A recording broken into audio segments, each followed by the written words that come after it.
Sebagian besar dari kita memiliki pemahaman yang cukup baik tentang peristiwa-peristiwa besar yang tercatat dalam buku sejarah kita.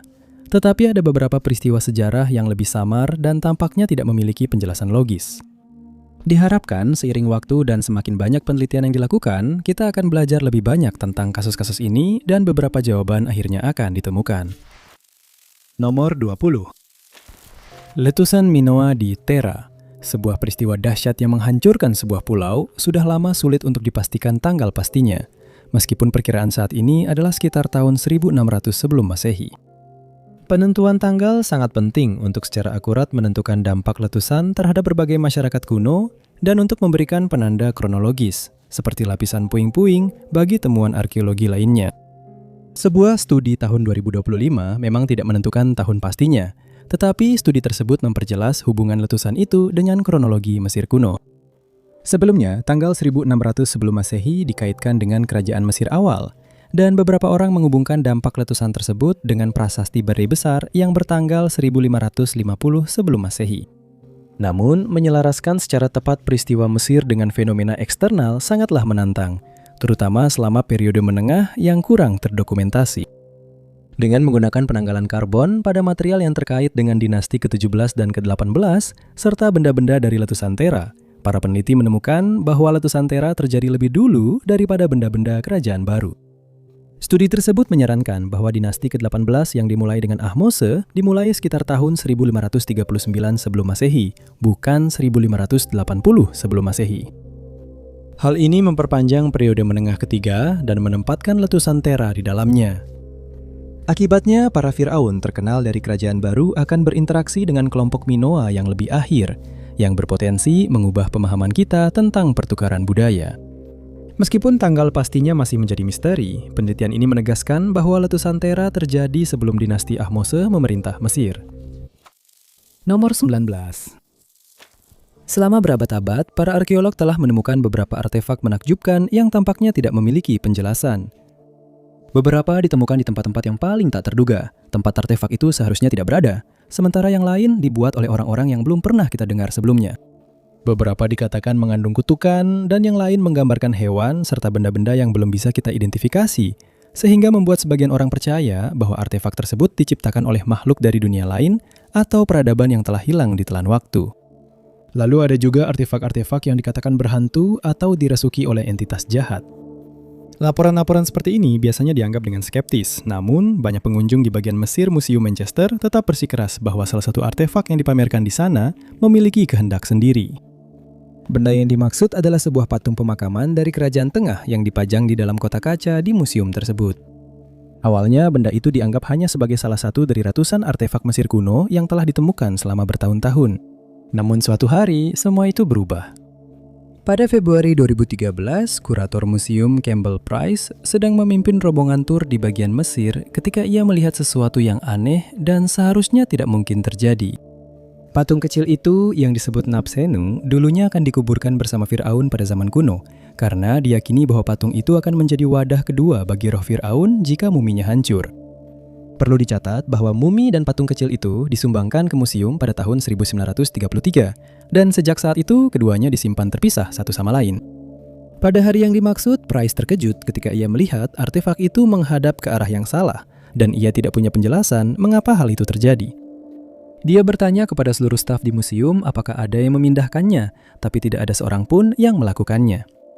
Selain itu, hanya beberapa orang yang memiliki kunci untuk kotak khusus itu, tetapi tidak ada yang akan memindahkan patung itu tanpa meminta izin kepadanya terlebih dahulu. Dia membuka kotaknya, mengembalikan patung itu ke posisi semula, lalu mengunci kotaknya lagi. Keesokan harinya, patung itu kembali menghadap ke arah yang berbeda, dan sehari setelahnya, patung itu berpindah lagi.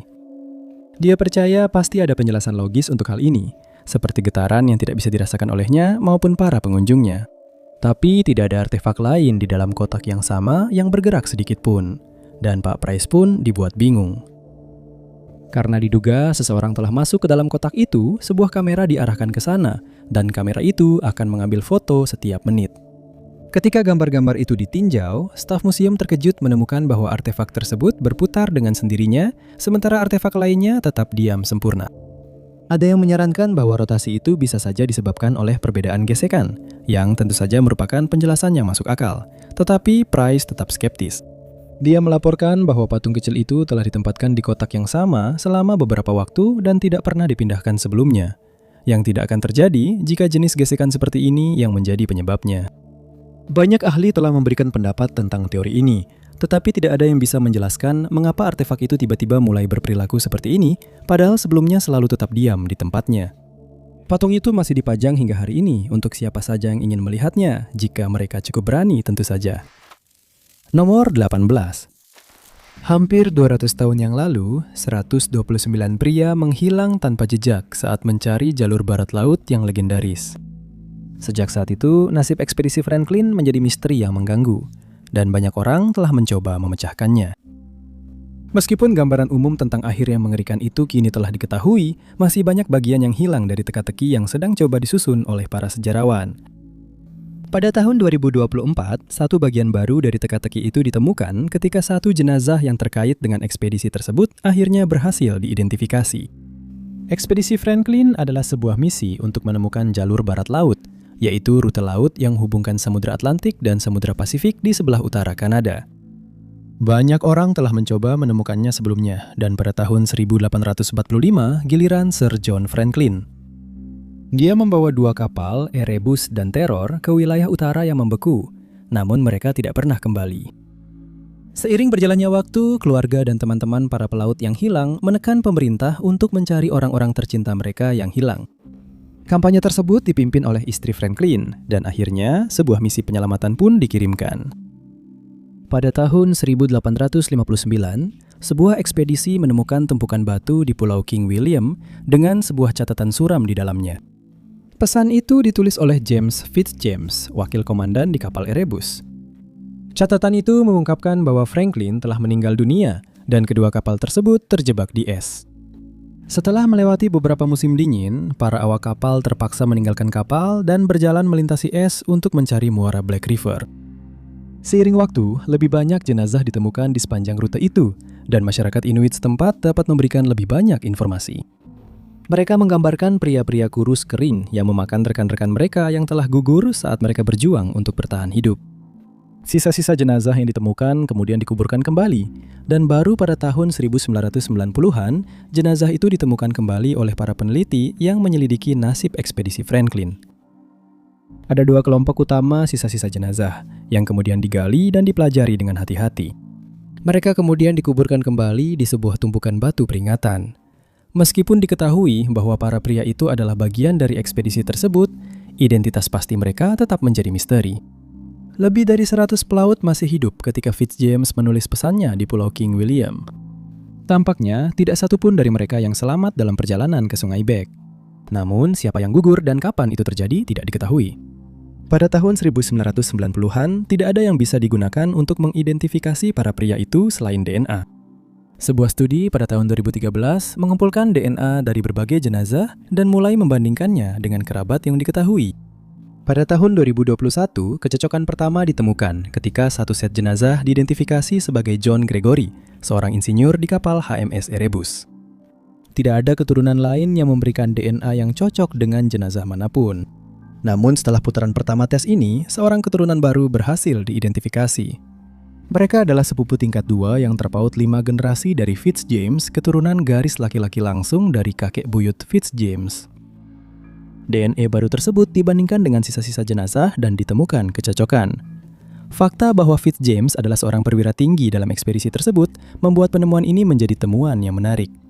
Dipercaya bahwa dia menulis pesan Cairn hanya beberapa minggu sebelum dia meninggal dunia. Namun yang membuat penemuan ini terasa sangat mengganggu adalah adanya tanda-tanda yang ditemukan pada tulang Fitzjames.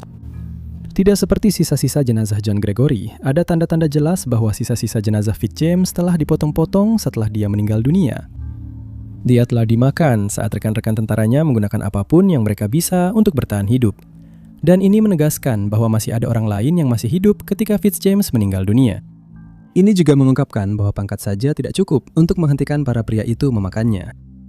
Penemuan ini memberikan para peneliti wawasan lebih dalam tentang seperti apa minggu-minggu terakhir itu bagi para penyintas. Pekerjaan untuk memecahkan misteri sisa-sisa lain yang ditemukan bersama Fitzjames masih berlangsung. Nomor 17. Dikatakan bahwa orang-orang Belbeker berperan penting dalam membawa zaman perunggu ke Inggris, dan mereka mungkin membantu mendesain ulang Stonehenge. Tetapi kita sangat sedikit mengetahui tentang peradaban ini dan kehidupan yang mereka jalani. Sekarang diyakini berkat analisis DNA bahwa orang-orang Belbeker tiba di Inggris sekitar tahun 2400 hingga 2600 sebelum Masehi, dan kedatangan mereka menandai berakhirnya periode Neolitikum. Selain itu, dikatakan bahwa DNA mereka menggantikan hampir seluruh DNA penduduk asli Inggris, yang berarti hampir tidak ada penduduk asli pulau tersebut yang berhubungan dengan manusia modern yang tinggal di sana sekarang. Hal ini diketahui melalui sebuah studi yang membandingkan DNA orang-orang yang dimakamkan di Inggris sebelum dan sesudah kedatangan orang-orang misterius ini. Peneliti utama Profesor Ian Barnes melaporkan bahwa DNA yang ditemukan pada sisa-sisa orang yang dimakamkan setelah kedatangan mereka sangat berbeda dari penduduk asli, yang menunjukkan adanya pergantian populasi besar-besaran. Orang-orang Belbeker diberi julukan ini berkat gaya tembikar mereka yang khas. Sekitar 4.500 tahun yang lalu, mereka mulai membuat tembikar berbentuk lonceng yang belum pernah terlihat sebelumnya, dan pertama kali ditemukan di wilayah Spanyol dan Portugal modern. Gaya ini dengan cepat menjadi tren di Eropa, dan 1 abad kemudian pertama kali terlihat di Britania. Meskipun belum ditemukan penjelasan yang pasti untuk hal ini, para ahli menduga bahwa orang-orang Belbeker sedang melakukan migrasi besar-besaran dan mereka membawa gaya tembikar ini kemanapun mereka pergi. Selama beberapa ratus tahun, semakin banyak orang Belbeker yang datang ke Britania, dan tak lama kemudian mereka hampir sepenuhnya menggantikan DNA penduduk asli wilayah tersebut. Kita bahkan punya gambaran yang cukup jelas tentang seperti apa penampilan mereka. Berkat DNA yang telah dianalisis, para peneliti percaya bahwa mereka memiliki kulit terang, rambut terang, dan mata berwarna terang. Pada saat mereka tiba, penduduk asli Inggris umumnya memiliki mata coklat, rambut coklat, dan kulit berwarna zaitun, yang tentu saja sekarang sudah tidak lagi demikian. Hal ini tampaknya mendukung teori bahwa penduduk asli secara bertahap digantikan, karena orang-orang Belbeker akan memiliki anak dengan penduduk asli, yang akhirnya menghilang dari sejarah. Mengenai asal-usul orang Belbeker, awalnya diyakini bahwa mereka berasal dari Liberia, namun para ahli tidak 100% yakin tentang hal ini. Dan juga telah disarankan bahwa mereka bercampur dengan pemburu pengumpul di Eropa sebelum melakukan perjalanan ke Inggris, yang berarti bahwa DNA mereka juga telah berubah sebelum kedatangan mereka. Tidaklah normal jika DNA satu kelompok sepenuhnya mendominasi dan akhirnya menggeser DNA kelompok lain. Tetapi beberapa ahli percaya ada penjelasan untuk hal ini. Mereka berpikir bahwa mungkin telah terjadi wabah dan tragedi pun menyusul.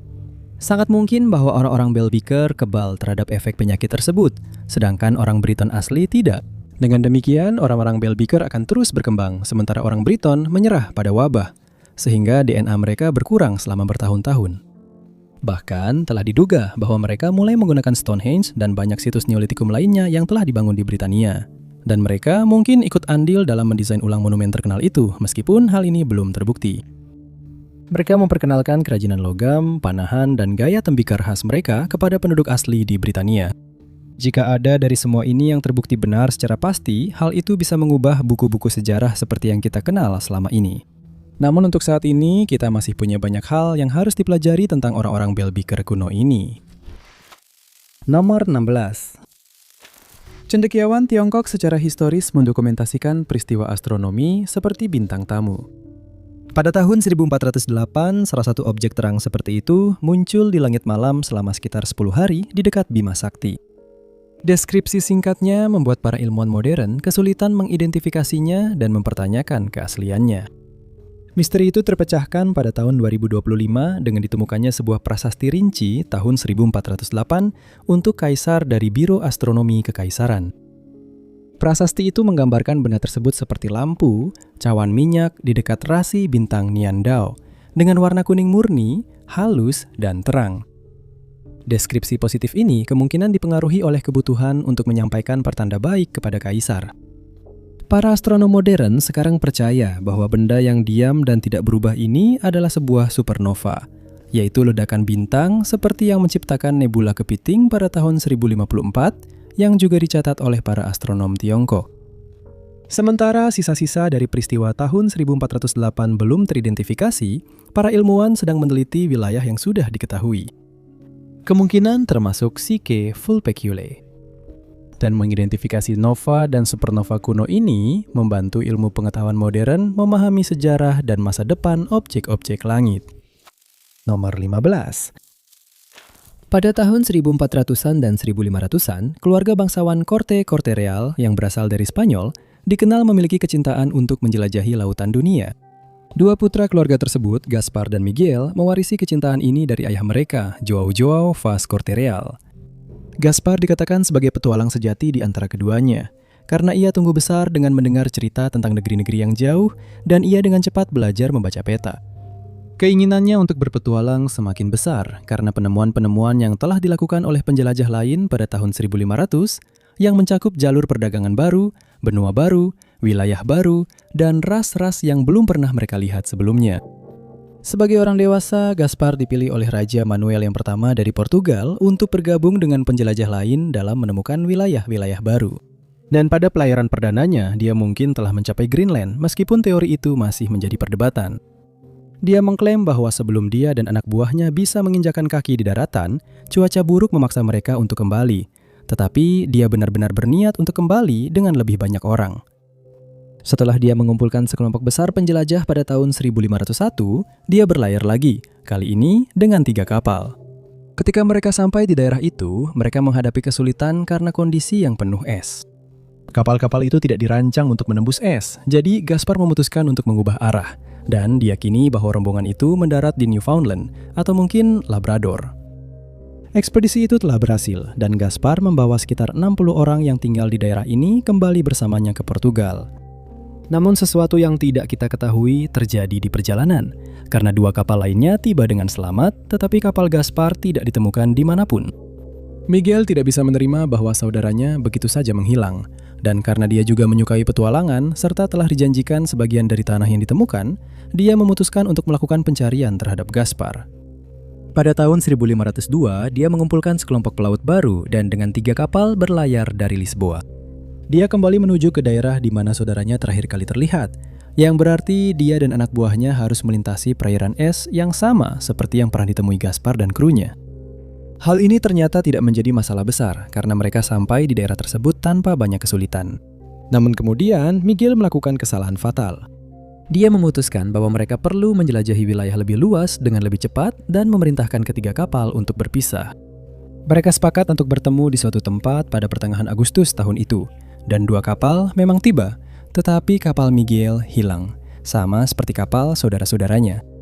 Ada spekulasi bahwa kapalnya rusak parah akibat es atau tenggelam saat badai. Namun, keluarga Corte Real tidak menyerah. Pada tahun 1503, saudara mereka, Vasco Ames, mengirim 2 kapal ke daerah yang sama untuk mencari saudara-saudaranya, karena dia memang tidak diizinkan untuk ikut dalam ekspedisi itu. Dan beberapa sejarawan berspekulasi bahwa salah satu atau kedua saudara tersebut memutuskan untuk tidak kembali ke Portugal dan mereka hidup lama di salah satu daerah ini. Namun tentu saja hal ini belum pernah terbukti dan para sejarawan hanya bisa berspekulasi tentang apa yang terjadi pada saudara-saudara Corte Real berabad-abad yang lalu. Nomor 14. Sebagian besar film bersejarah dari era film bisu telah hilang di telan waktu. Penyimpanan yang tidak tepat, kebakaran gudang, dan penghancuran yang disengaja semuanya berkontribusi pada hilangnya ribuan film yang tidak akan pernah bisa ditonton lagi. Namun, meskipun menghadapi tantangan ini, para pelestari film dan penggemar masih terus mencari gulungan film-film bersejarah tersebut. Pada tahun 2024, satu lagi dari film-film yang hilang ini ditemukan kembali lebih dari 1 abad setelah pertama kali dibuat. The Heart of Lincoln adalah film bisu tahun 1922 yang disutradarai oleh Francis Ford. Ford adalah kakak dari John Ford yang memenangkan banyak penghargaan atas penyutradaraannya di tahun-tahun berikutnya. Kedua bersaudara Ford sangat tertarik pada Abraham Lincoln dan Perang Saudara dan membuat beberapa film tentang mantan presiden tersebut. Francis telah membuat sebuah film bisu pendek tentang presiden pada tahun 1915 dan kembali ke cerita tersebut beberapa tahun kemudian saat merencanakan karya yang lebih panjang. The Heart of Lincoln dinamai berdasarkan film sebelumnya yang dibuat ulang dan sebuah prolog ditambahkan. Film ini berkisah tentang 2 tentara yang bertempur di pihak yang berlawanan dalam Perang Saudara. Tentara Union berpacaran dengan saudari dari tentara Konfederasi, dan ketika saudara iparnya itu tertangkap, dia memutuskan untuk membebaskan pria tersebut. Hal ini menyebabkan tentara Union tersebut ditangkap dan diperlakukan sebagai mata-mata. Francis Ford memerankan Lincoln dalam film tersebut, menggambarkan sang presiden yang sedang mempertimbangkan apakah akan menyelamatkan tentara itu atau tidak. Film tersebut hanya diputar selama 1 hari pada tahun 1922 dan tidak banyak orang yang menontonnya. Film itu segera dilupakan.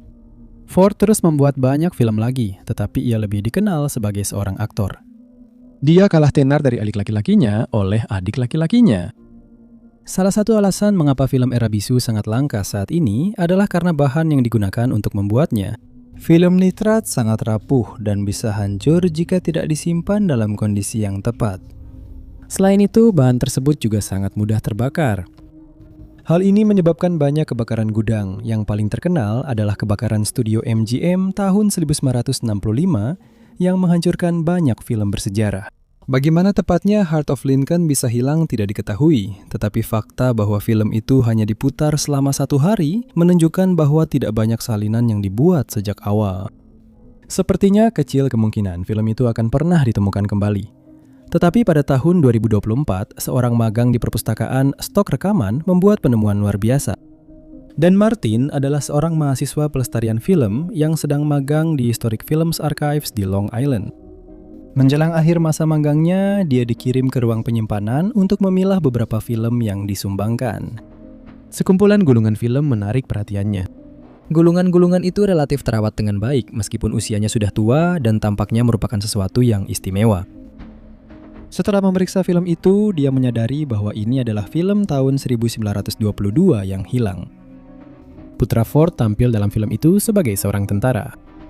Dia tidak akan berada di California pada tahun 1915, jadi kehadirannya memastikan bahwa ini bukan film pendek yang lebih awal. Film tersebut segera didigitalkan untuk memastikan tidak akan hilang lagi. Nomor 13. Materi Set adalah sebuah buku yang ditulis oleh Jane Roberts dan suaminya Robert Butts. Tetapi buku ini berbeda dari buku lain yang pernah diterbitkan, karena mereka mengklaim bahwa buku tersebut berisi komunikasi mereka dengan sebuah entitas bernama Set. Kisah ini dimulai pada tahun 1963 ketika Jane dan Robert memiliki ide untuk melakukan penelitian untuk sebuah buku yang sedang ditulis Robert tentang persepsi ekstrasensorik.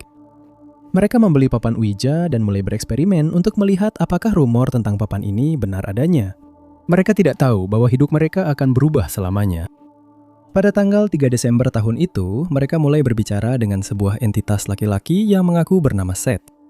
Mereka mulai menuliskan percakapan-percakapan ini, tetapi akhirnya Jane mulai menerima pesan-pesan tanpa papan Ouija, seolah-olah pesan-pesan itu langsung masuk ke dalam pikirannya. Ini berarti papan itu tidak lagi diperlukan, karena Jane bisa langsung menyampaikan pesan-pesan itu kepada Robert, yang kemudian akan menuliskannya. Seth menjelaskan bahwa dia adalah makhluk energi murni, dan dia tidak lagi memiliki ketertarikan pada dunia fisik.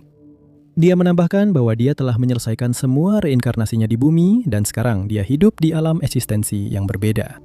Selain itu, informasi yang dia sampaikan kepada pasangan itu juga telah diberikan kepada banyak orang lain di masa lalu. Tetapi dengan setiap generasi baru, dia dan entitas lain akan mengulangi pesan mereka dari awal. Seth tampak akrab dengan bahasa sehari-hari modern, dan Jane mengklaim bahwa dalam banyak kesempatan ketika dia selesai berbicara dengan Seth, dia tidak bisa mengingat bahwa dia telah berbicara dengan Seth atau minum anggur selama percakapan itu. Meskipun banyak pesan yang diterima dari Seth, tujuan utamanya adalah untuk mengajarkan Jane dan seluruh dunia bahwa mereka mampu menciptakan realitas mereka sendiri hanya melalui pikiran dan keyakinan mereka. Dia juga menjelaskan bahwa reinkarnasi itu sangat nyata, dan bahwa itu adalah salah satu prinsip inti dari keberadaan. Tentang bagaimana setiap orang menciptakan realitasnya sendiri, dia menjelaskan cara kerjanya. Ego batin seseorang bertanggung jawab untuk menciptakan bentuk fisik mereka dan lingkungan fisik di sekitar mereka. Pengalaman yang mereka jalani ditentukan oleh harapan, keyakinan, dan sikap mereka. Dan pengalaman itu diciptakan oleh ego luar. Singkatnya, Seth menjelaskan bahwa setiap orang mengalami kehidupan yang mereka fokuskan dan itu hanya bisa diubah ketika mereka memutuskan untuk mengubah harapan dan keyakinan mereka. Jane menjelaskan lebih lanjut tentang hal ini, menyatakan bahwa lingkungan fisik di sekitar kita diciptakan oleh pikiran kita.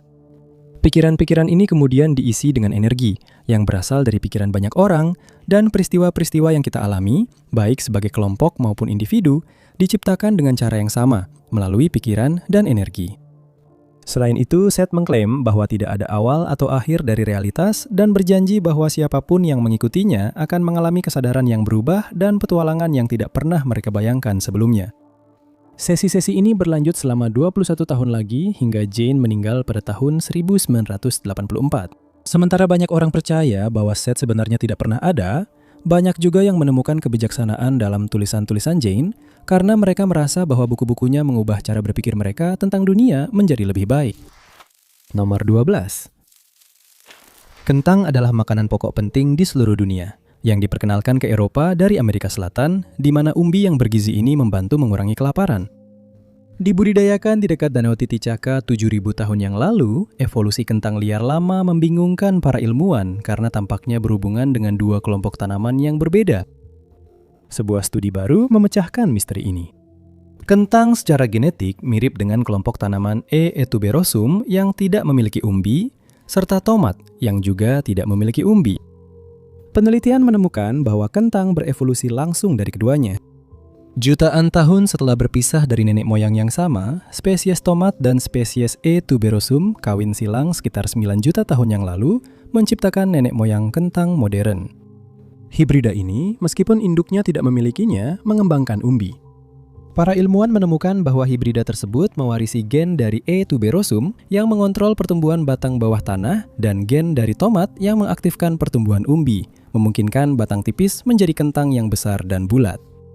Hibridisasi ini terjadi bersamaan dengan terbentuknya pegunungan Andes.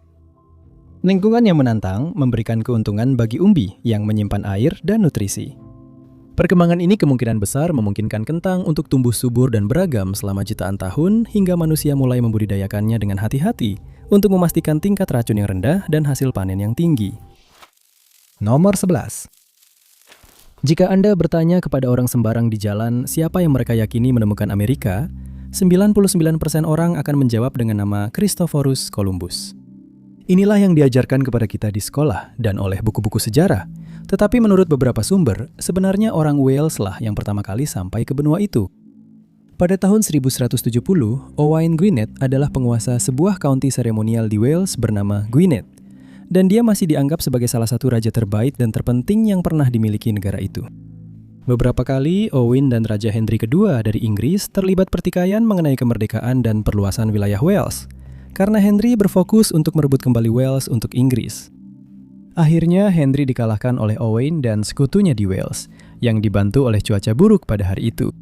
Pada tahun 1170, Owain wafat, dan hampir seketika, pertikaian terjadi di antara ke-13 anaknya mengenai siapa yang akan menggantikannya di tahta. Dua dari putranya, Mayalik dan Rerit, memutuskan bahwa mereka tidak ingin terlibat dalam perselisihan itu ataupun dengan anggota keluarga lainnya. Mereka menaiki kapal di Londonderry dan menurut legenda, mereka mulai berlayar ke barat tanpa tujuan tertentu karena mereka memutuskan untuk melihat kemana mereka akan berakhir.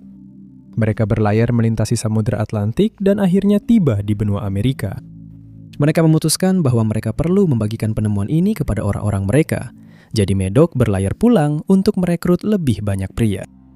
Sesampainya di sana, dia menceritakan kisah perjalanannya dan dunia baru yang telah dia dan saudaranya temukan kepada penduduk setempat. Terpukau oleh kisah-kisahnya, banyak pria mendaftar untuk perjalanan kedua, dan pada tahun 1117, mereka berlayar dari Pulau Lundi. Dikatakan bahwa rombongan itu berhasil kembali ke Amerika dan mereka mendarat di Teluk Mobile di Alabama. Dan dari sana, mereka melanjutkan perjalanan ke Sungai Alabama, di mana mereka mendirikan beberapa benteng batu di sepanjang jalan. Suku-suku asli Amerika masih membicarakan hal ini dan telah mengonfirmasi bahwa benteng-benteng tersebut dibangun oleh pria-pria Kaukasia, meskipun tidak pernah terbukti bahwa itu adalah Medok dan rombongan pelautnya. Namun, para sejarawan telah mengonfirmasi bahwa struktur-struktur ini sangat mirip dengan Kastil Dolwith Allen di Borough County Conwy di Wales. Struktur-struktur yang sama ini telah ditetapkan berasal dari sebelum kedatangan Christopher Columbus di benua tersebut, sehingga banyak orang percaya bahwa Medok adalah penemunya yang sebenarnya.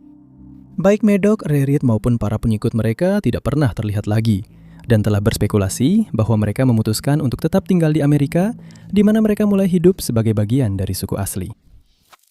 Nomor 10.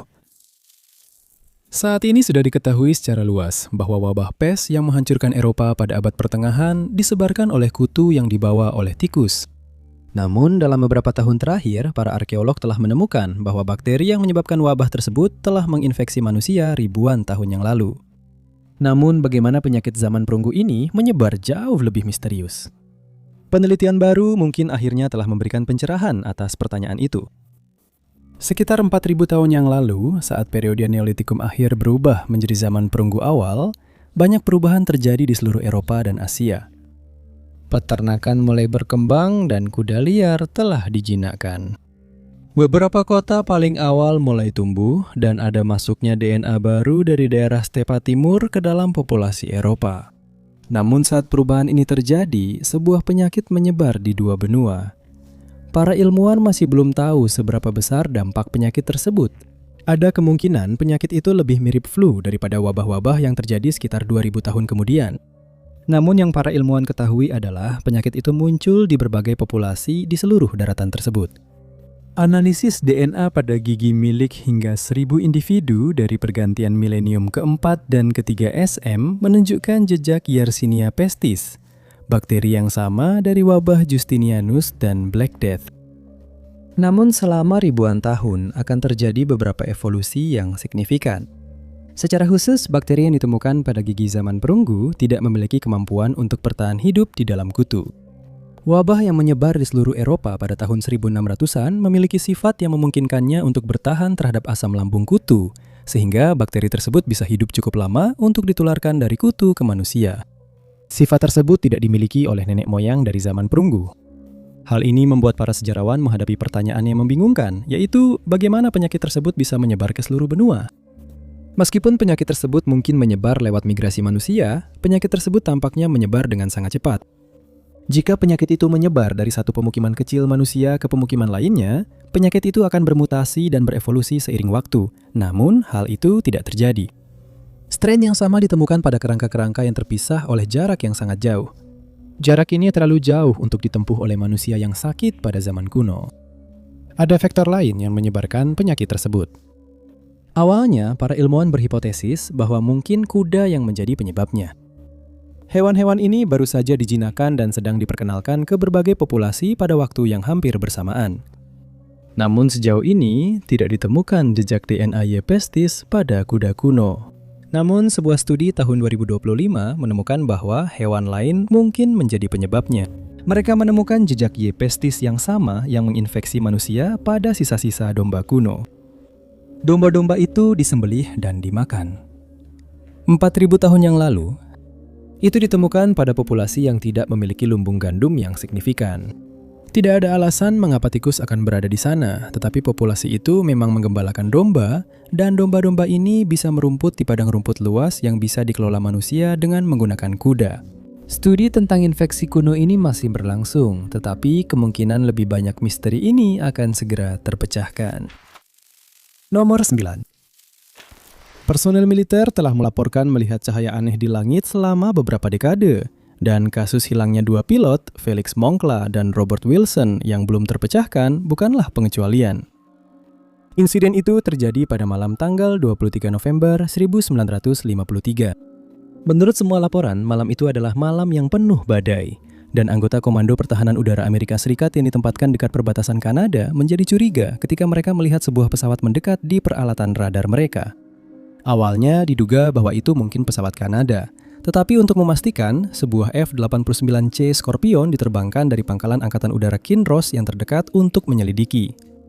Di dalam pesawat terdapat Letnan 1 Felix Moncla yang menerbangkan pesawat dan Letnan 2 Robert Wilson yang bertugas melacak pesawat tersebut melalui radar. Selama beberapa bulan berikutnya, keadaan menjadi sangat aneh di udara. Dan menurut para ahli UFO, ini menjadi salah satu penampakan UFO militer paling aneh yang pernah tercatat. Awalnya diperkirakan pesawat itu akan cukup mudah ditemukan, namun kenyataannya tidak demikian. Begitu jet lepas landas, Wilson kesulitan melacak pesawat itu melalui radar karena terus-menerus mengubah arah. Informasi ini diteruskan ke kru darat yang kemudian mulai mengarahkan Moncla. Dia mempercepat hingga 500 mil per jam dan akhirnya mulai mendekati pesawat tak dikenal itu. Tetapi pada saat itu, setengah jam sudah berlalu.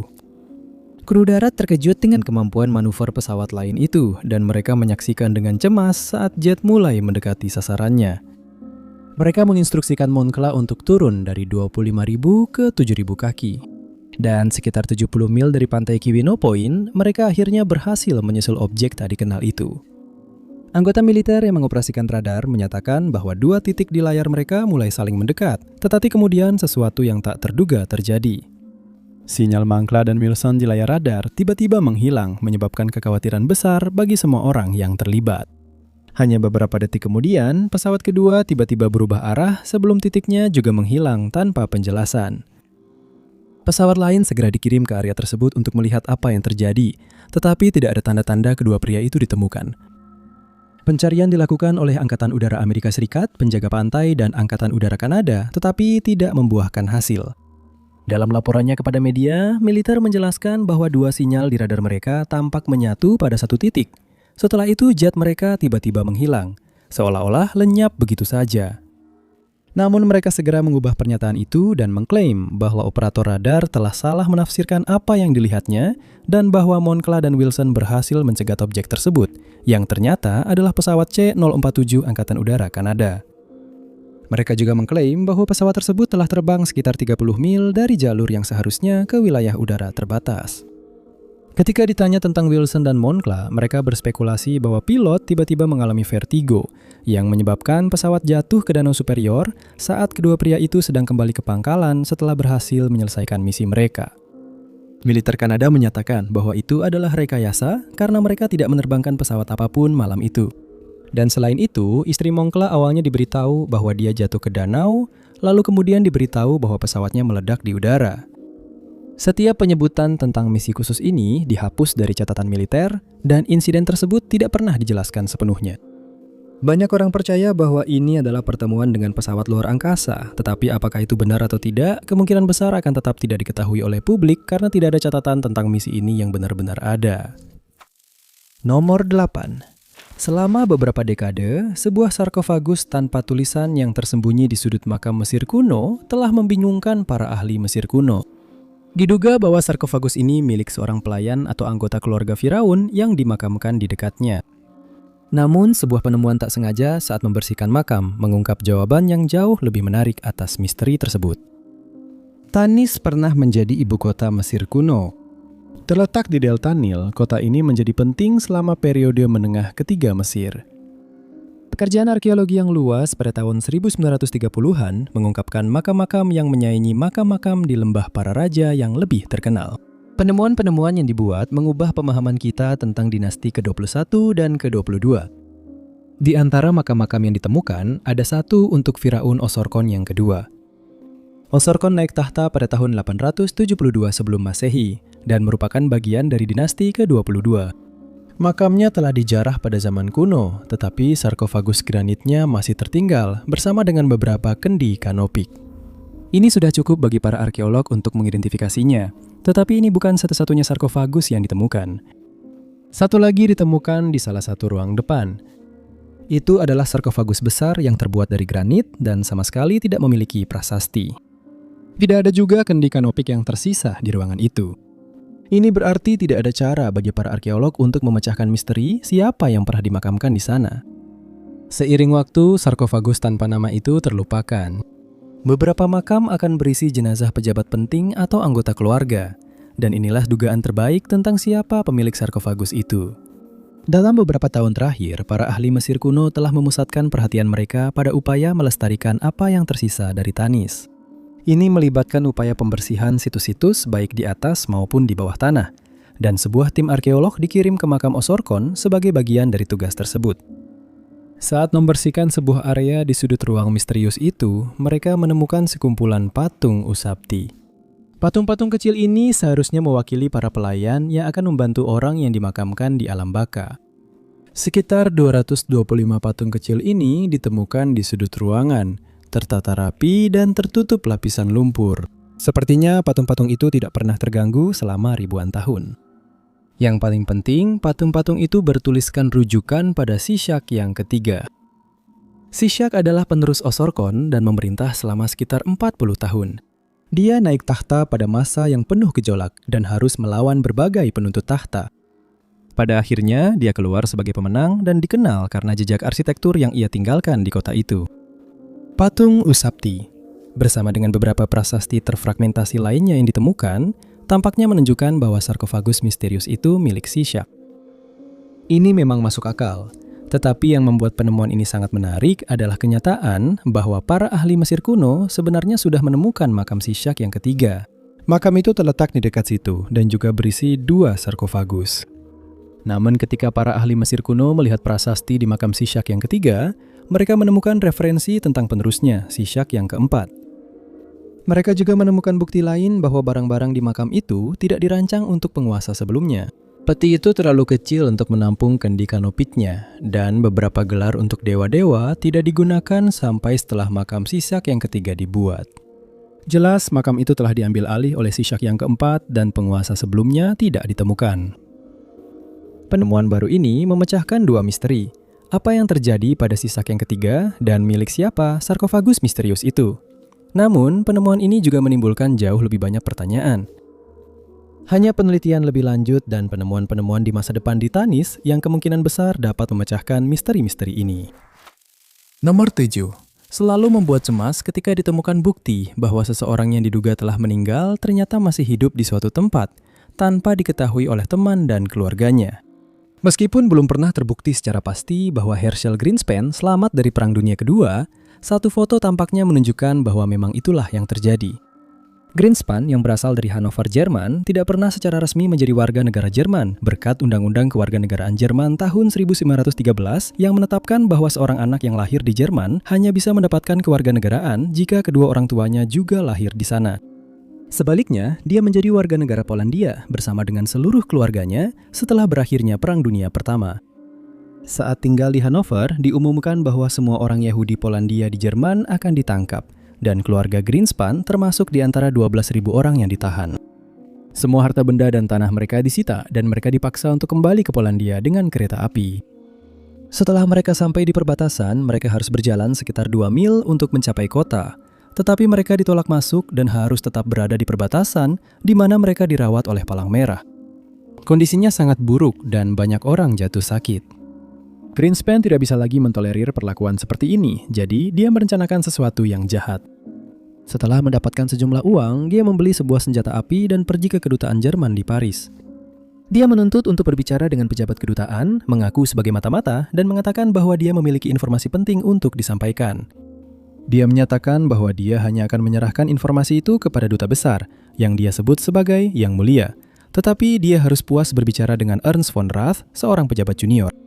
Dia dibawa ke kantor von Rath di mana dia diminta untuk membahas informasi yang dimaksud, tetapi sebaliknya, Greenspan mengeluarkan senjatanya dan menembak. Dia segera ditangkap dan dia membuat pengakuan penuh atas kejahatan tersebut. Greenspan menjadi semacam selebritas karena tindakannya yang gegabah, dan dia memberikan beberapa wawancara saat berada di penjara Fresnes di Paris. Upaya dilakukan oleh pihak penuntut untuk mengirimnya kembali ke Jerman agar diadili, tetapi pemerintah Prancis menolak. Akhirnya, dia dipindahkan ke Burgas. Tetapi saat dia dan beberapa tahanan lainnya sedang diangkut ke sana, mereka diserang oleh pesawat-pesawat Jerman. Beberapa tahanan berhasil melarikan diri selama kekacauan yang terjadi, dan diasumsikan bahwa Greenspan telah bergabung dengan mereka karena dia tidak termasuk di antara mereka yang akhirnya sampai di Burgas. Seandainya dia tahu hal ini, kemungkinan besar dia akan melarikan diri. Tetapi sebaliknya, dia berjalan ke Burgas, di mana dia menyerahkan diri ke polisi, menjelaskan bahwa dia hanya tertinggal ketika para tahanan lainnya dikumpulkan setelah serangan itu. Dia kemudian dipenjara di Toulouse, tetapi Jerman masih mencarinya. Karena pada saat itu Prancis sudah menyerah, mereka menuntut agar Greenspan diserahkan, meskipun dia telah ditolak kewarganegaraan Jerman. Pemerintah Prancis tidak menentang permintaan ini, dan Greenspan dipenjara di Prince Albrecht Strasse. Akhirnya dia dipindahkan ke Magdeburg, tetapi nasibnya setelah itu tetap tidak diketahui. Beberapa orang percaya dia meninggal saat dalam tahanan, tetapi yang lain berspekulasi bahwa dia berhasil bertahan selama perang dan telah pindah ke Paris. Teori ini semakin diperkuat pada tahun 1946 dengan munculnya sebuah foto yang menunjukkan seorang pria yang menurut banyak orang adalah Greenspan. Foto itu diambil di Jerman, dan meskipun tidak pernah dikonfirmasi bahwa itu memang Greensberg, banyak orang percaya dia kemudian hidup lama tanpa terdeteksi oleh otoritas Jerman. Nomor 6. Selama berabad-abad, sebuah mumi aneh yang terletak di sebuah gereja kecil di Austria telah menarik wisatawan dan orang-orang yang ingin mengungkap misteri yang tidak biasa. Penelitian baru akhirnya menjelaskan bagaimana kapelan yang dijuluki kapelan yang mengering secara alami itu menjadi mumi, dan siapa sebenarnya dirinya. Sekitar tahun 1850, literatur pertama yang diketahui diterbitkan tentang sebuah mumi yang tidak biasa yang terletak di ruang bawah tanah Gereja Santo Thomas di Blasensee. Itu hanya disebutkan secara singkat dengan satu kalimat tentang sisa-sisa 2 orang yang sudah mengering, yang kemungkinan adalah mantan imam paroki. Namun sejak saat itu, jauh lebih banyak yang dipublikasikan tentang salah satu dari 2 jenazah tersebut. Bahkan pada saat itu, pendeta yang mengering karena udara sudah cukup dikenal di daerah setempat. Biasanya, ketika jenazah sengaja diawetkan menjadi mumi, ada semacam sayatan pada jenazah tersebut. Namun, tidak ada sayatan seperti itu pada mumi ini. Itu tampak seolah-olah dia hanya mengering dan menjadi awet secara alami. Bagaimana pendeta yang mengering karena udara itu bisa menjadi mumi hanyalah salah satu dari misteri yang mengelilingi mumi ini. Misteri lainnya adalah siapa sebenarnya dia. Sudah lama beredar rumor bahwa jenazah itu milik seorang pria bernama Franz Saverskilder von Roseneck. Van Roseneck adalah seorang pendeta dengan latar belakang bangsawan yang meninggal pada tahun 1700-an. Rasa penasaran terhadap mumi tersebut membuat dilakukan ronsen pada tahun 2000. Rongkan tersebut tidak mengungkapkan apapun tentang bagaimana mumi itu diawetkan, tetapi mungkin memberikan petunjuk tentang bagaimana orang tersebut meninggal. Sebuah benda bulat kecil ditemukan di usus bagian bawah sebelah kiri pria tersebut. Diduga bahwa benda ini mungkin semacam kapsul yang pernah berisi racun. Kebocoran air di ruang bawah tanah memberikan kesempatan lain bagi para ilmuwan untuk memeriksa sisa-sisa jenazah, yang kemudian mengarah pada penemuan yang mengejutkan. Mumi tersebut menjalani pemindaian CT scan yang mengungkapkan jauh lebih banyak daripada sinar X. Pria misterius itu telah dipenuhi dengan berbagai bahan, termasuk kain halus, serpihan kayu, dan ranting. Bahan tersebut memenuhi dada dan perutnya yang mungkin menjelaskan mengapa area ini jauh lebih terawat dibandingkan kepala dan kakinya. Tetapi tetap saja tidak ditemukan sayatan, sehingga harus ditemukan metode masuk lainnya. Pemeriksaan lebih dekat mengungkapkan bahwa bahan tersebut telah dimasukkan melalui saluran pencernaan bagian bawah. Ini adalah pertama kalinya metode pembalsaman seperti ini pernah ditemukan. Sebagian dari bahan tersebut dikeluarkan, memperlihatkan kain bersulam rumit, linen, dan bahkan sutra. Benda bulat kecil itu juga ditemukan dan diidentifikasi sebagai manik-manik kaca, yang mungkin terlepas dari barang yang dikenakan oleh para pembalsam. Sampel jaringan diambil dan analisis mengungkap banyak hal tentang kehidupan pria itu. Dia hidup pada tahun 1700-an dan meninggal di usia 30-an. Ada tanda-tanda bahwa dia mengunyah pipa, dan kerusakan parah pada paru-parunya menunjukkan bahwa dia mungkin menderita tuberkulosis. Dia makan dengan baik sepanjang hidupnya, tetapi ada perubahan pola makan menjelang akhir hidupnya. Hal ini mungkin disebabkan oleh penyakit atau kemungkinan perubahan jumlah makanan yang tersedia. Dengan terpecahkannya misteri identitas pendeta yang diawetkan dengan udara kering dan bagaimana dia diawetkan, alasan mengapa dia diawetkan masih tetap menjadi misteri. Ada kemungkinan dia diawetkan dengan tujuan untuk memindahkan jenazah ke kampung halaman von Roseneck, namun rencana ini akhirnya dibatalkan. Teori lain adalah bahwa proses pengawetan itu dimaksudkan untuk mencegah penyebaran penyakit, terutama jika memang dia meninggal karena tuberkulosis.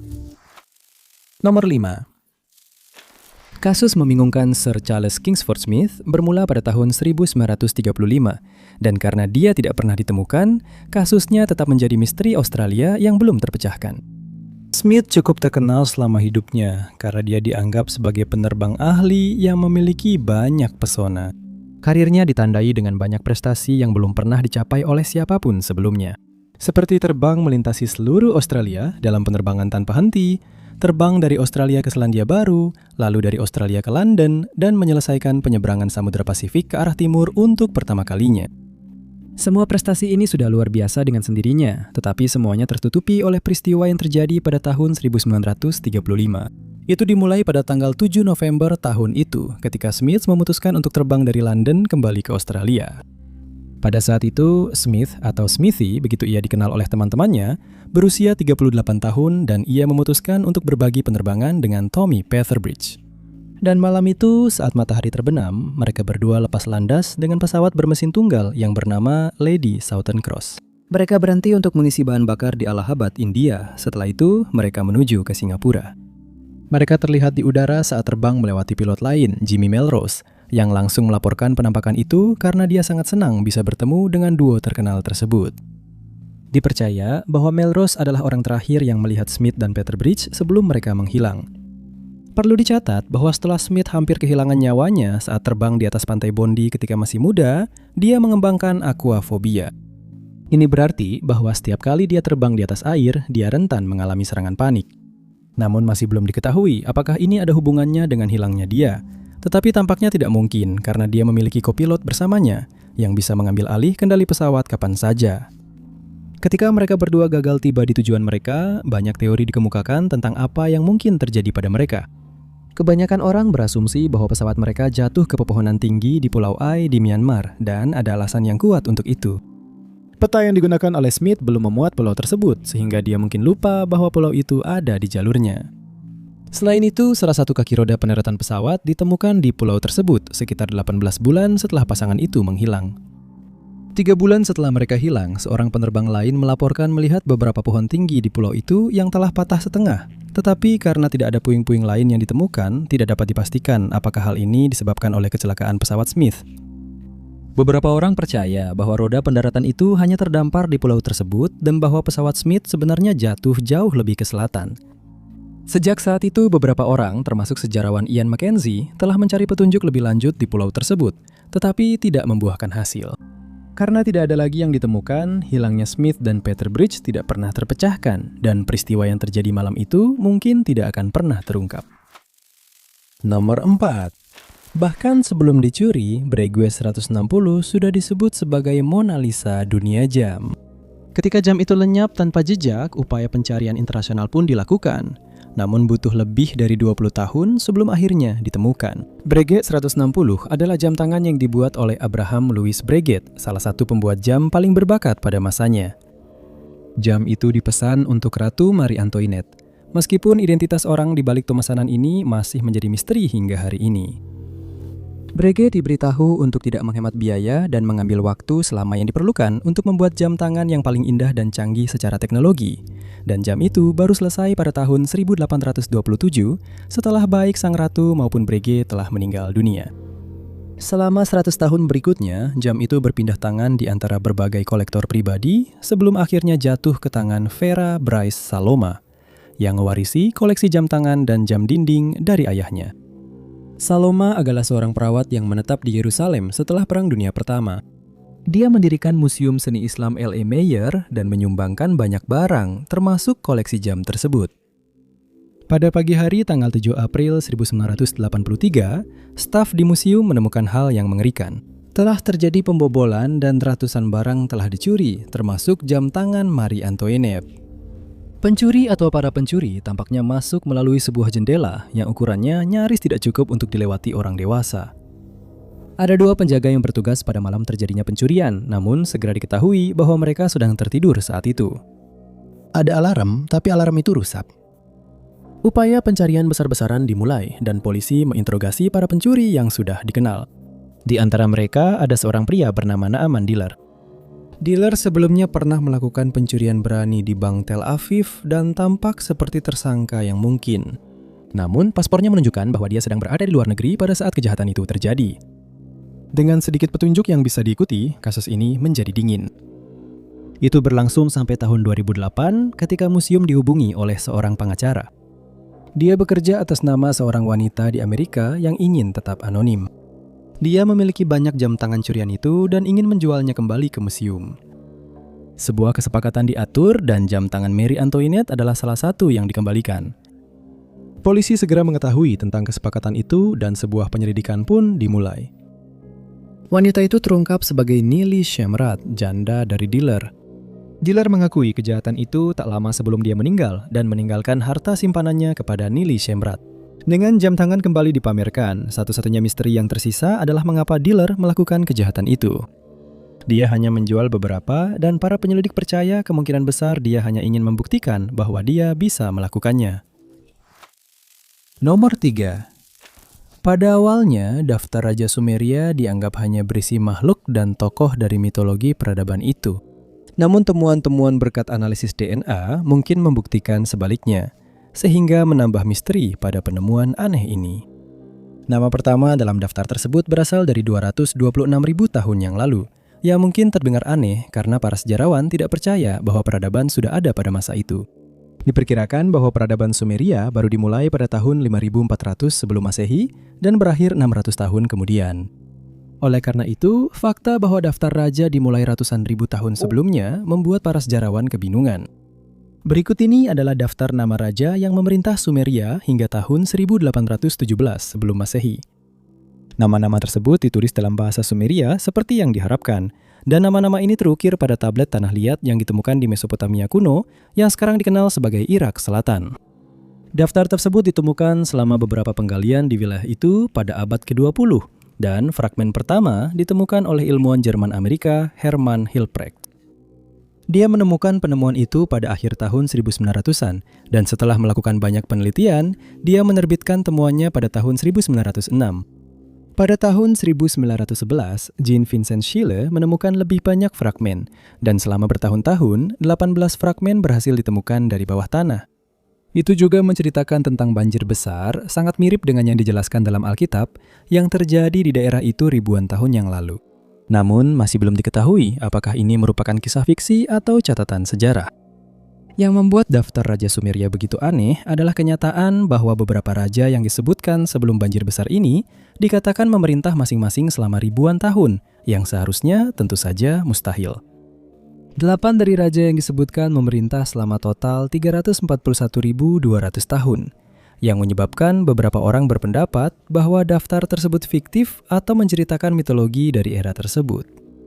Kerajaan Muluana tercatat memerintah selama 43.200 tahun, dan Raja Kaliuga tercatat sebagai penguasa selama 432.000 tahun. Hal ini semakin memperkuat teori mitologi, karena angka 432 sering digunakan dalam mistisisme sepanjang sejarah. Angka ini juga penting bagi bangsa Viking, Maya, dan Yunani kuno. Namun, yang lain memiliki penjelasan yang lebih logis. Beberapa sejarawan percaya bahwa angka-angka ini dikodekan dalam sebuah rumus yang menggunakan sistem matematika Sumeria berbasis 60. Ketika ini diterapkan pada daftar tersebut, masa pemerintahan para raja sebelum banjir ini menjadi jauh lebih masuk akal. Namun ketika diterapkan pada raja-raja setelah banjir, sistem ini gagal.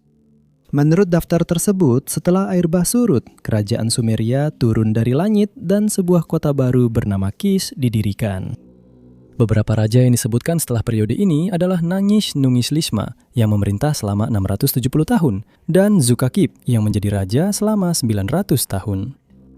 Beberapa sejarawan telah membandingkan masa pemerintahan yang panjang ini dengan para raja dalam Alkitab yang juga dikatakan hidup selama ratusan tahun. Beberapa orang bahkan menyarankan bahwa daftar ini entah bagaimana terhubung dengan para raja tersebut, tetapi hal itu belum terbukti. Secara total, para raja setelah banjir memerintah selama 24.510 tahun, 3 bulan, dan 3,5 hari.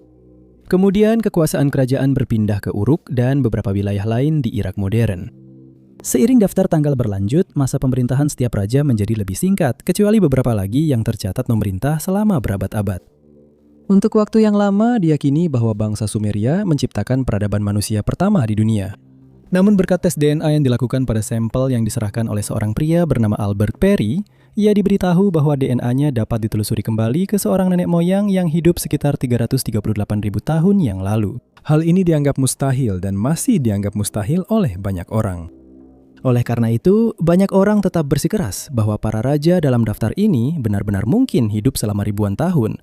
Namun untuk saat ini, hal ini masih dianggap dengan skeptis sampai informasi lebih lanjut dapat ditemukan. Nomor 2. Sejak berakhirnya Perang Dunia Kedua, telah ada upaya berkelanjutan untuk mencoba menemukan kapal dan kapal selam tak terhitung jumlahnya yang tenggelam dalam konflik tersebut. Pada akhir tahun 2025, tim gabungan Prancis dan Spanyol menemukan satu bangkai kapal yang telah membingungkan para sejarawan selama bertahun-tahun. Letin adalah kapal selam Prancis yang dibangun tak lama sebelum pecahnya perang. Catatan menunjukkan kapal itu telah ditenggelamkan di suatu tempat antara Spanyol dan Afrika Utara selama Operasi Torch, invasi sekutu ke Afrika Utara Prancis. Namun lokasi pastinya telah lama menjadi misteri. Serangan dimulai pada 8 November 1942. Letuan baru saja keluar dari galangan kapal kering di Casablanca setelah perbaikan kecil, dan pada saat itu belum dipersenjatai dengan baik. Kapal itu terkena artileri Amerika Serikat dan perwira komandannya kehilangan nyawanya. Perwira eksekutif mengambil alih dan tanpa cara untuk melawan, menyiapkan kapal selam untuk menyelam. Letona berhasil melarikan diri dari pertempuran tetapi mengalami kerusakan parah. Beberapa orang tewas dan banyak lagi yang terluka. Di atas itu semua, kapal selam itu sendiri mengalami kerusakan parah. Dia kembali ke Casablanca dengan tertatih-tatih untuk beberapa perbaikan. Tetapi para kru tahu mereka harus kembali ke Tula demi keselamatan. Kapal selam itu berangkat awalnya menuju Spanyol, tetapi segera menjadi jelas bahwa mereka tidak akan bisa kembali ke Tula sepenuhnya. Sebagian besar kru turun, dan dengan hanya kru inti yang tersisa di kapal, kapten memutuskan untuk menenggelamkan Les Letona. Penenggelaman yang disengaja itu berarti teknologi tersebut tidak akan jatuh ke tangan musuh. Semua orang di kapal diselamatkan oleh kapal penangkap ikan Spanyol dan menghabiskan sisa masa perang mereka di internir di Spanyol. Setelah perang, beberapa laporan dibuat tentang pelayaran terakhir ini. Rincian yang saling bertentangan membuat para peneliti kesulitan untuk benar-benar melacak kapal tersebut. Namun pada tahun 2025, para peneliti berhasil membuat terobosan. Kerabat para pelaut masih menyimpan dokumen-dokumen yang pernah disimpan oleh para pelaut, termasuk buku catatan kapal. Hal ini memberikan para peneliti area yang lebih tepat untuk diteliti dan mengarahkan kembali upaya pencarian. Pada awal Desember 2025, tim peneliti Prancis-Spanyol yang bekerja sama dengan Universitas Cadiz akhirnya menemukan apa yang mereka cari. Tim tersebut menggunakan alat pemindai multibeam untuk mencari di perairan lepas pantai Cadiz, dan akhirnya menemukan sesuatu yang tergeletak di dasar laut. Benda tersebut sebagian terbenam di dasar laut itu sendiri, tetapi panjang dan bentuknya sangat mirip dengan Le Tonnerre. Para peneliti berhasil mengenali menara komando, meriam, dan torpedo berputar yang membantu mereka mengidentifikasinya sebagai kapal selam yang hilang itu. Dengan terpecahkannya misteri lokasi Le Tonnerre, tim memastikan tidak akan ada upaya untuk mengangkat kapal selam itu ke permukaan. Sebaliknya, kapal selam itu akan berfungsi sebagai makam perang dan situs bersejarah, sebagai pengingat dari babak Perang Dunia Kedua yang jarang diakui. Nomor 1. Sebuah situs arkeologi di Malta membuat para peneliti kebingungan karena mereka belum bisa mengetahui siapa yang menciptakan situs ini atau untuk apa situs ini digunakan oleh orang-orang yang tinggal di daerah tersebut ribuan tahun yang lalu. Situs yang dimaksud bernama Hypogeum Halsafliet dan terletak dekat Grand Harbour Valletta di Malta. Sejarah penemuannya sangat luar biasa karena tidak ada yang tahu situs ini ada sampai akhirnya ditemukan secara tidak sengaja. Pada tahun 1902, seorang tukang batu ditugaskan untuk membangun rumah-rumah di daerah tersebut, dan ia sedang dalam proses meletakkan fondasi bangunan-bangunan itu. Saat ia sedang menggali tanah, ia tanpa sengaja menghancurkan atap hipogeum rumah Atolion. Namun ia sama sekali tidak tahu bahwa ia baru saja membuat penemuan sejarah yang penting. Ketika lokasi tersebut disurvei, ditemukan bahwa sebagian besar bagian atas bangunan telah hancur akibat pekerjaan konstruksi yang sudah dimulai, namun tidak semuanya hilang, karena segera diketahui bahwa bagian bawahnya masih utuh. Penggalian segera dimulai dan pada tahun 1903, lokasi tersebut menjadi milik salah satu anggota masyarakat. Dan selama 8 tahun berikutnya, para arkeolog menggali sebanyak mungkin bagian kompleks tersebut, dan ditemukan bahwa bangunan itu dibangun dengan 3 tingkat yang berbeda. Para sejarawan tidak tahu harus berbuat apa dengan struktur kompleks itu, karena tampaknya merupakan semacam labirin yang mengarah ke berbagai ruangan. Mereka juga menemukan koridor dan sudut-sudut kecil di dalam kompleks itu, tetapi mereka tidak yakin untuk apa ruangan-ruangan tersebut digunakan. Seluruh labirin itu telah dipahat dengan sangat teliti dari batu kapur, dan beberapa hasil pekerjaan yang dilakukan ditemukan memiliki kualitas yang sangat baik. Beberapa pekerjaan batu tersebut sangat rapi dan presisi, dan kita tidak tahu bagaimana hal ini bisa dilakukan dengan alat-alat primitif ribuan tahun yang lalu. Seiring penggalian berlanjut, beberapa lubang bundar ditemukan di berbagai area terbuka, dan diduga bahwa area-area ini digunakan selama upacara pemujaan. Namun karena konstruksi aneh dari Hypogeum rumah Safliet, beberapa orang memiliki teori lain tentang apa tujuan bangunan ini. Beberapa sejarawan percaya bahwa metode konstruksi khusus ini dipilih untuk meningkatkan sifat akustik kompleks tersebut, karena ruang-ruang di dalamnya tampaknya disetel dengan baik pada spektrum frekuensi tertentu. Jika memang demikian, Hypogeum rumah Safliet mungkin merupakan salah satu struktur tertua yang pernah dibuat dengan tujuan meningkatkan suara alat musik. Meskipun struktur itu sendiri masih menjadi misteri, beberapa peninggalan yang ditemukan di sana juga cukup aneh. Di antara benda-benda tersebut, ada sebuah patung kecil yang diberi nama Sang Wanita Tidur. Patung ini diyakini mewakili Ibu Pertiwi, atau menurut pendapat beberapa ahli, ini adalah representasi dari akhir kehidupan. Situs ini yang berasal dari antara 4.000 hingga 2.500 SM memerlukan banyak penelitian lebih lanjut dan penggalian kemungkinan akan terus berlangsung untuk waktu yang lama ke depan. Semoga penelitian akan mengungkap lebih banyak tentang orang-orang misterius ini dan cara mereka menjalani hidup pada masa itu. Terima kasih banyak sudah menonton. Jika kalian menyukai video ini, jangan lupa tekan tombol suka. Jangan lupa juga untuk berlangganan dan klik lonceng notifikasi agar selalu mengikuti semua unggahan kami berikutnya. Nama saya Top 5 Anons dan sampai jumpa di video berikutnya.